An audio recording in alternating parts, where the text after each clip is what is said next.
Ludwig, where were you born and when were you born? Okay. I was born in Romania, a small village called Luna. Luna? Yes, Luna. Okay. Okay. And when were you born? When was your... In 1930, 30. Okay. It is 76 years old today, or 2 weeks, 2 months ago. Oh, okay.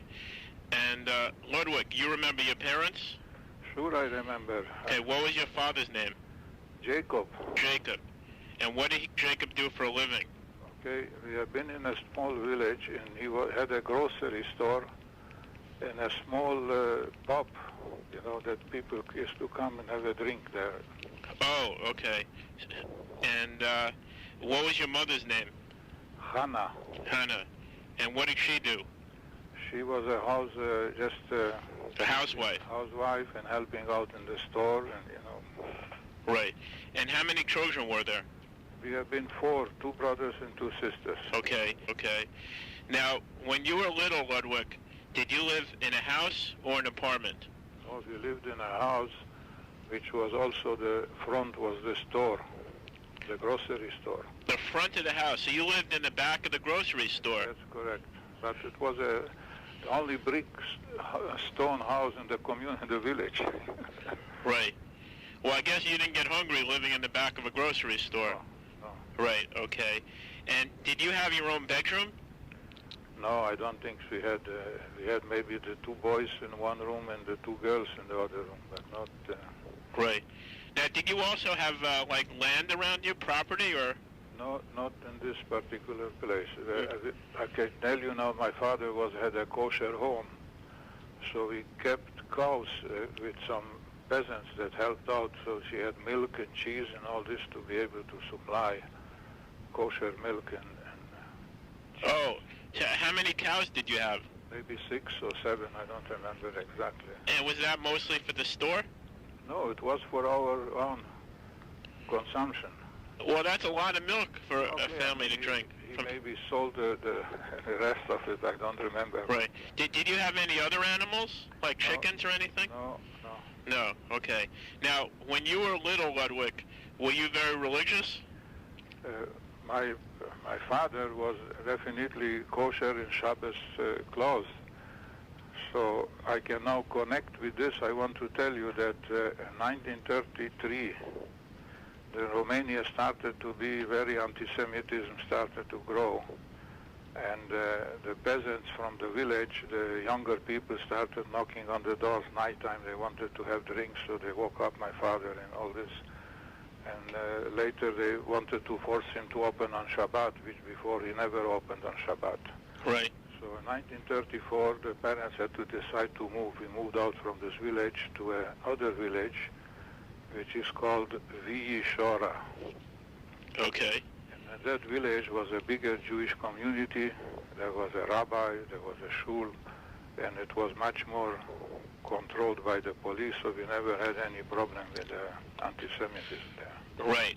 Now, in the new village, did you also have a pub in the new village? Yes, that's exactly the only thing that this time it was leased. Not a restaurant, a small pub and the grocery store. Oh, so you didn't own it, you mean? You didn't own... Didn't own it. Right. And, my father had there also a brewing from the grapes when they were left over. You know, you squeeze out the grapes, they were boiling and making... wine? Not a wine, he made for his own kosher wine. Right.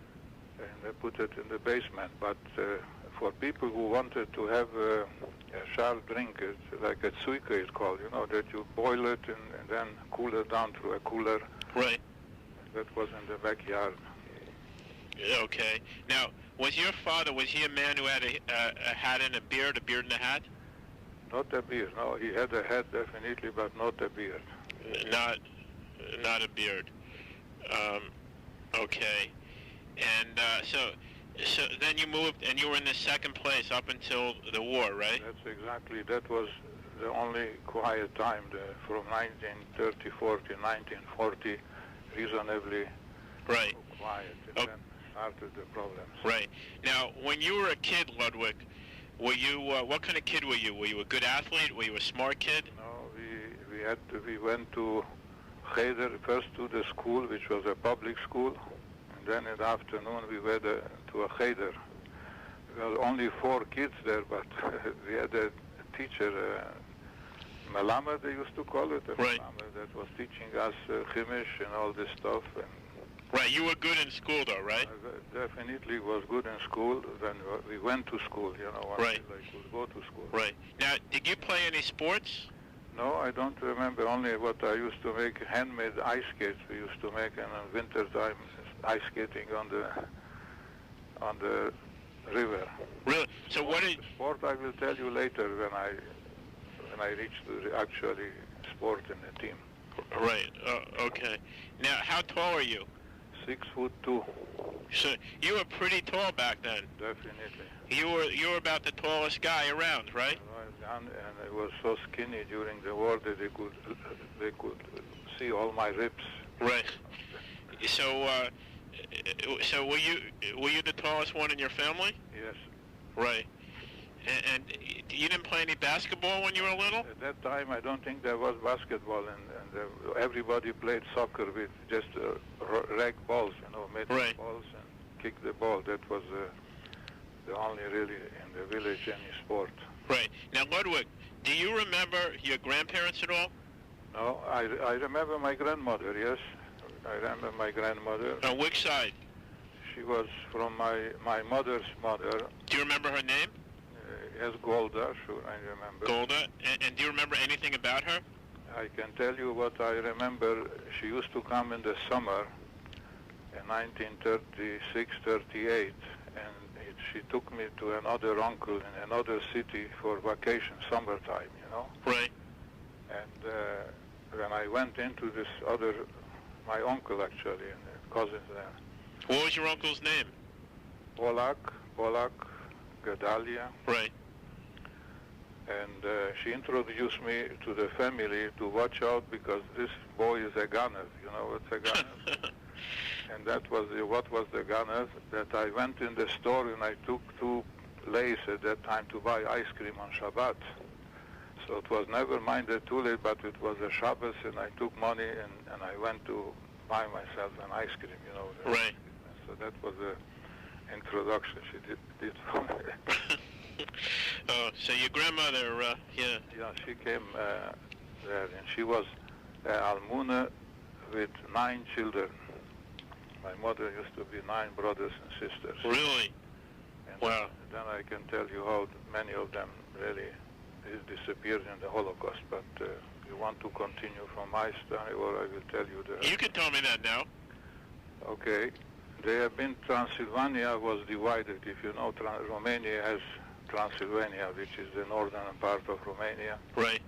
And in 1940, with some Germans, agreed to divide half of Romania, of Transylvania, stayed with Romania, and half with the Hungarians. Right. And on the Hungarian side, which all my uncles and aunts lived with their families, and we were the only family that we stayed on the Romanian side. Right. And all the others have been in the northern part, which was the Hungarian side. Right. And in 1944, they collected all of them, and they all went to Auschwitz. And only one uncle survived he went to a labor camp, and then they ran away. They were hiding in the mountains, and he survived. Right. And one uncle in Israel that was already from 94, he survived, and all the rest of them with the children. None of the children survived? No, I have from one of them, the same Polak which I told you, they survived, 4 of them. Really? 4 children survived from them. Right. They have been also with some 9 or 10 children, but 4 of them, the elderly, they survived. Right. Now, when you were little, Ludwig, how did you get around mostly? On foot or bicycle, horse and buggy, tram? No, it was we live in this bigger village. There was no... We walked to school and we walked on the street. There was no bicycles and all this thing. It's not, there was nothing special. We walked all the time, or the only vacation was climbing somewhere on the mountains, or even I went even to work in the summer when there was no school to collect harvest grain, Right. And then it was just to get some exercise to see how people were living on the field. And used to walk to the fields and walk back home, and then at the end of the week they pay you with some grain, and you had to carry it on your shoulder back. Right. Do you ever remember being in an automobile before the war? In the automobile? I don't really remember if we have been in an automobile, no. At that time, cars in 1930s was a big thing there. When we saw a car, we were running after the car, like right. the taxi. It was a big thing. Right. We maybe went with a bus, we went to another city, then we went by bus, or I went by train to right. to my uncles there, traveled. Did you have a radio at home? Yes, this we have the radio. Oh, okay. The radio, and it was working on batteries, no electricity. So you had no electricity at home? No. Right. And what languages did you speak? Oh, home with my father, and this was all Yiddish. And then on the streets, we went to Romanian school. We learned Romanian, but on the most of the kids were Hungarian, so we had to speak Hungarian and Romanian. And home we spoke Yiddish. Okay, right. Now, do you remember anti-Semitism before the war? It was anti-Semitism, but in that second city, village we went, it was less than the first place we were. Right. And all the Christians there, Hungarian, Romania, they were permanent customers in our store. And then my father had a book, and they always write in they were buying on credit, and then when they got paid, they came and paid end of the week, and paid. Some of them paid, some of them didn't pay, but that was the way living was. Right.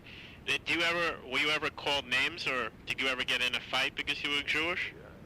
Very, very, very seldom, not too much really. In that first village, there it was very strong anti-Semitism. Well, you were very little, so you can't remember too much about anti-Semitism. No. At that time, right? Okay. So, anything else you remember before the war that's important? That you. Like before the war. Yeah. That's interesting or important. I can tell you that my father, being a Shomer Shabbat, Right. he had to walk 6 kilometers to a synagogue. Wow. In another village, there was no synagogue. So, right. And then when if it was a holiday, he slept over in some other friends or family, so he didn't have to walk home and come again. Really? And he was very supportive of the synagogue, naturally, and very strict kosher home. And I didn't go yet at that time to work, but that was his system, that to keep a kosher home and to go to synagogue. And if there was some bar mitzvah in somewhere in the family, then we used to take a horse carriage and stay to walk and go all the family to attend some ceremony, the bar mitzvah or wedding. Right. So it sounds like your father put a lot of emphasis on keeping to his values. His values, yes. Right. Okay. Now, when did things start to get bad?